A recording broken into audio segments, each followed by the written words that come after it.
રાજ્યના ઉપલેટા વિસ્તારમાં તાલુકા પંચાયત અને જિલ્લા પંચાયતની બેઠકો કબજે કરવા ભાજપે માસ્ટર સ્ટ્રોક લગાવ્યો।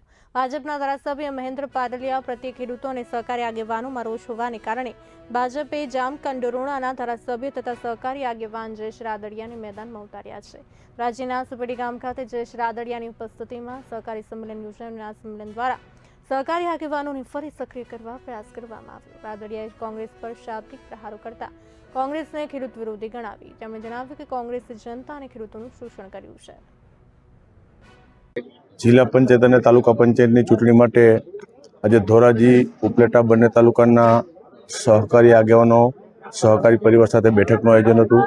કારણ કે એક બેંકના ચેરમેન તરીકે રાજકોટ જિલ્લાની અંદર ગામડાની અંદર ચાલતી સહકારી મંડળીઓ અને દૂધ મંડળીઓ એક સહકારી માળખું અમારું મજબૂત છે। એક ગામડાની અંદર ખેડૂતો સુધી લાભ અપાવવાના સહકારી ક્ષેત્રમાં પ્રયાસો થયા છે। સ્થાનિક સ્વરાજ્યની અંદર પંચાયતી રાજમાં ભારતીય જનતા પાર્ટીને સમર્થન મળે માટે સહકારીના હોદ્દેદારો સાથેની આજની બેઠક મિટિંગ હતી।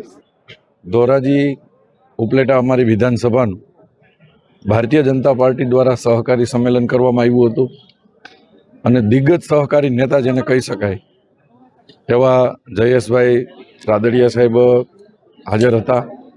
એમના નેતૃત્વમાં સમગ્ર ધોરાજી ઉપલેટાના વિસ્તારમાંથી સહકારી આગેવાનો ગામડેથી આવ્યા હતા બધાય, અને ભારતીય જનતા પાર્ટીની સાથે ખભે ખભો મિલાવી અને ઊભું રહેવા માટે બધાએ કોલ આપ્યો હતો।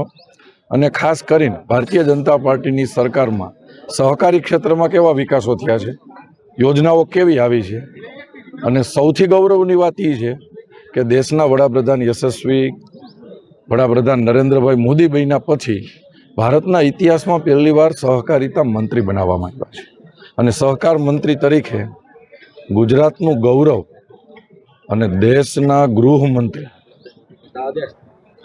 અમિતભાઈ શાહ દ્વારા અમિતભાઈ એમના મંત્રી છે, અને અનેકવિધ યોજનાઓ ખેડૂતો માટે મૂકવામાં